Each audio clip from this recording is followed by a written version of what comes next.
question is to the Minister of Community and Social Services. The terrible crime of human sex trafficking can be found in every corner of Ontario and increasingly in our small cities and towns. In fact, Kawartha Haliburton Victim Services in my riding has helped 21 human sex trafficking victims since December alone. It's a shocking statistic in a community like Lindsay. A group of victim service providers from Haliburton, Kawartha Lakes, Peterborough and Northumberland applied for support from the government's Anti-Human Trafficking Community Support Fund, but they were rejected. So were frontline organizations in Kingston, Belleville, Prince Edward County, Orangeville, Leeds-Grenville, Hamilton and Niagara, just to name a few. My question is, will the minister ensure that frontline organizations like those in my region receive the support they need and deserve to save the lives of victims? Thank you.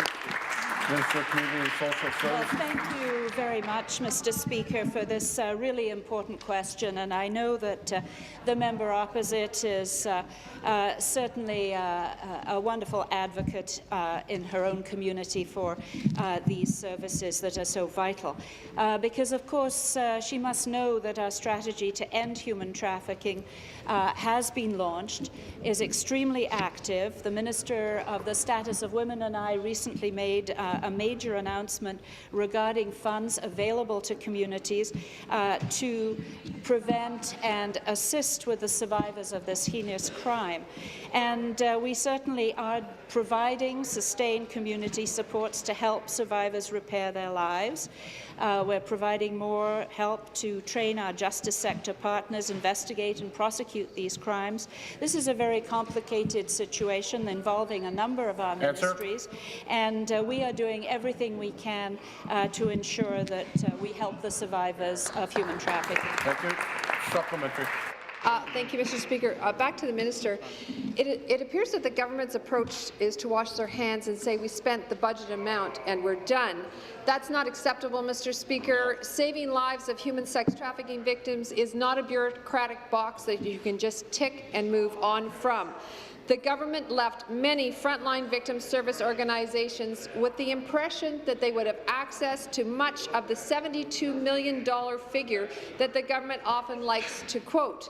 The truth is, they only ever had access to $18 million, 1/4 of that amount. How can this government claim to be doing enough when so many human trafficking survivors remain without the help they so desperately need? Thank you. Minister.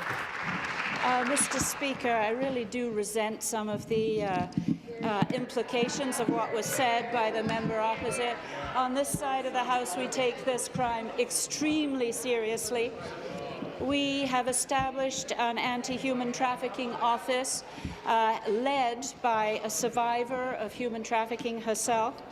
The ministries of the Attorney General, the Ministry of Community Safety and Corrections, the Minister of the Status of Women, and my ministry are all involved in having a very thoughtful approach to this particular problem.